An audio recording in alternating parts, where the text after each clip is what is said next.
the first century after the birth of Christ, a city rose in the Valley of Mexico that would become the largest urban center in the Western Hemisphere. We don't know what its people called it. We don't know what language they spoke. We don't know the names of any of its rulers. What we know is this: at its peak, around the year 400 CE, somewhere between 100,000 and 200,000 people lived here. It was larger than Rome, larger than Constantinople, possibly the largest city on Earth. The Aztecs, who arrived 800 years after it was abandoned, gave it a name, Teotihuacan. It means, roughly, the place where men become gods.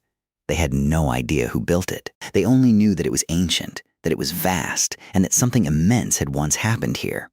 Stand at the south end of the Avenue of the Dead, a ceremonial boulevard 4 kilometers long, and look north.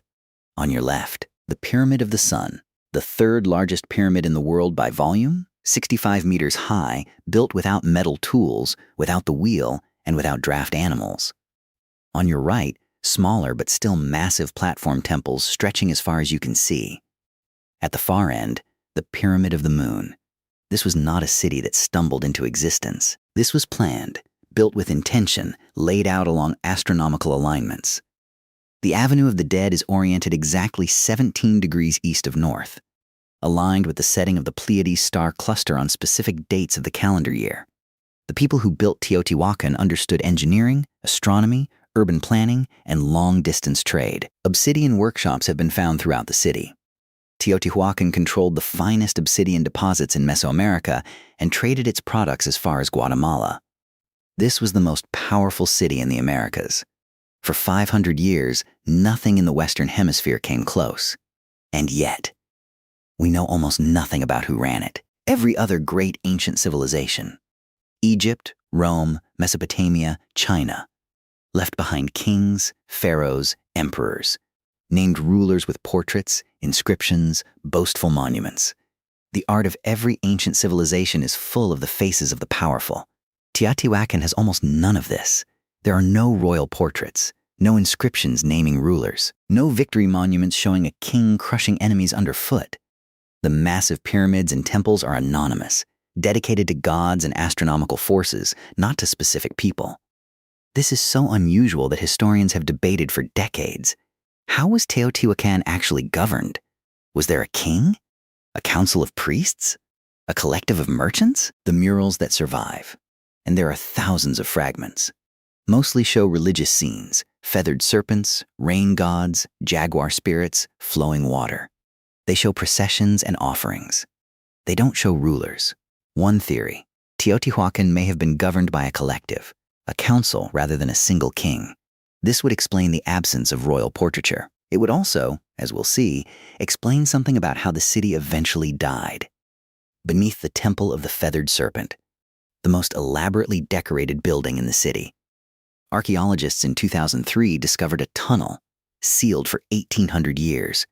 At the end of the tunnel, 3 large chambers filled with offerings, greenstone figures, obsidian blades, pyrite mirrors, shells, jade, and something extraordinary, pools of liquid mercury, possibly representing an underworld river. Perhaps the entrance to the realm of the dead. The chambers had the feel of royal tombs, but no royal burials have been confirmed. The tunnel is still being excavated. The mystery, even in the modern era, is unresolved. By the early 500 SCE, something was going wrong. The evidence comes not from Teotihuacan itself, but from the world around it. In 535 or 536 CE, a massive volcanic eruption somewhere in the tropics ejected enough material into the atmosphere to dim the sun across the entire planet. The Byzantine historian Procopius described a sun that gave no real warmth, a year without a proper summer. Tree rings from Europe, Asia, and the Americas show the worst growing decade in 2,000 years beginning in 536 CE. Harvests failed. Famines spread. Populations that had been stable for generations suddenly faced starvation. This event has been called the worst year to be alive in all of recorded history. For Mesoamerica, the consequences were severe. The Valley of Mexico sits at high altitude, already marginal for agriculture. A cooling of even a degree or two, combined with a prolonged drought, would have been catastrophic. Core samples from lake sediments in the region confirm it. A severe, sustained drought hit central Mexico in the mid-6th century. Now picture what this meant for Teotihuacan. The city fed 100,000 to 200,000 people. All of that food came from the surrounding farmland. If the harvests failed, for 1 year, 2 years, 5 years in a row, the math became brutal. People began to starve. The elites, sitting in their palaces on the Avenue of the Dead, continued to consume. The commoners watched the food run out. And the gods, it seemed, were not providing. Around 550 CE, something happened in Teotihuacan that archaeologists can see clearly in the ruins. Fire. Not a fire that spread randomly from an accident. Not a fire that burned the whole city. A very specific fire. The buildings that burned were the elite structures along the Avenue of the Dead. The palaces, the temples, the priestly compounds, the administrative buildings. The residential neighborhoods, where ordinary people lived, show far less fire damage. The murals inside the elite buildings were not just burned. They were deliberately defaced before or during the burning. Statues were toppled. Sacred objects were smashed. This was not the work of an outside army. Outside armies loot. They don't selectively destroy only the sacred objects of the ruling class. This looks like a revolution. The people who had been fed by this city, and then starved by it, turned on the people who ran it. They burned the palaces. They pulled down the gods. They smashed whatever the elite class had used to justify their authority. And they did it systematically, deliberately, with what reads in the archaeological record as rage. We don't know what happened to the rulers themselves, whether they fled or were killed or simply lost their authority. The record is silent. There are no skeletons of massacred elites. Whatever happened to the people at the top of Teotihuacan's hierarchy, it happened without leaving obvious bodies. But after the burning, the city's population began to decline, and then it declined faster. And then it was gone. The collapse was not instant. It took decades, but the trajectory was clear and irreversible. The great urban center that had housed 200,000 people slowly emptied. Neighborhoods that had been dense with apartment compounds were abandoned block by block.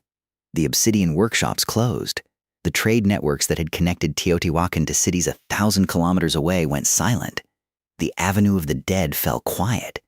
Where did the people go? They dispersed across the Valley of Mexico, across Mesoamerica. The population didn't vanish. It scattered.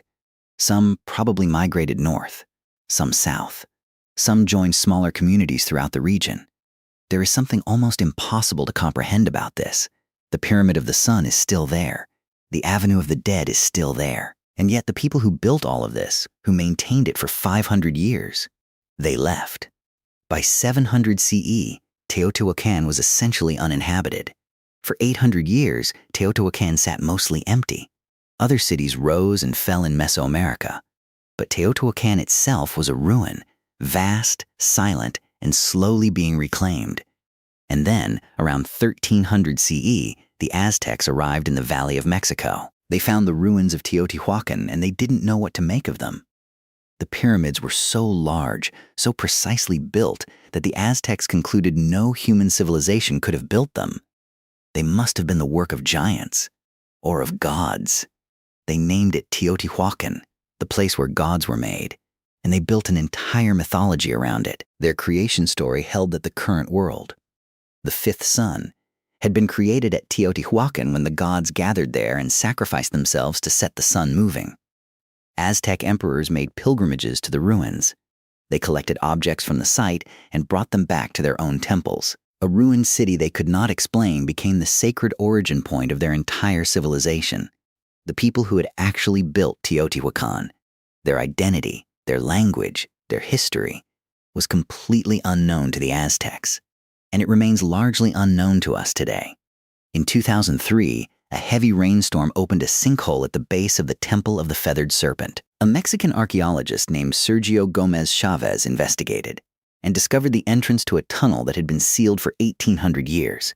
For the next 14 years, teams slowly excavated the tunnel.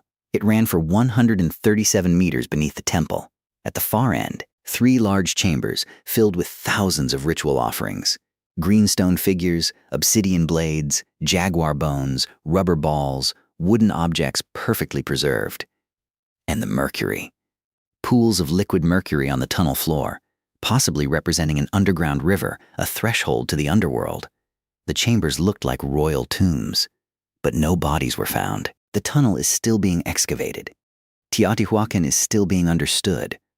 One of the largest cities in human history, one of the most remarkable engineering achievements of the ancient world, a civilization that influenced Mesoamerica for 1,000 years after its collapse. And we don't know who built it, who ruled it, what language they spoke, or why they finally walked away. The pyramids are still there. The Avenue of the Dead is still there. And the question remains open. Why did the greatest city on Earth simply walk away?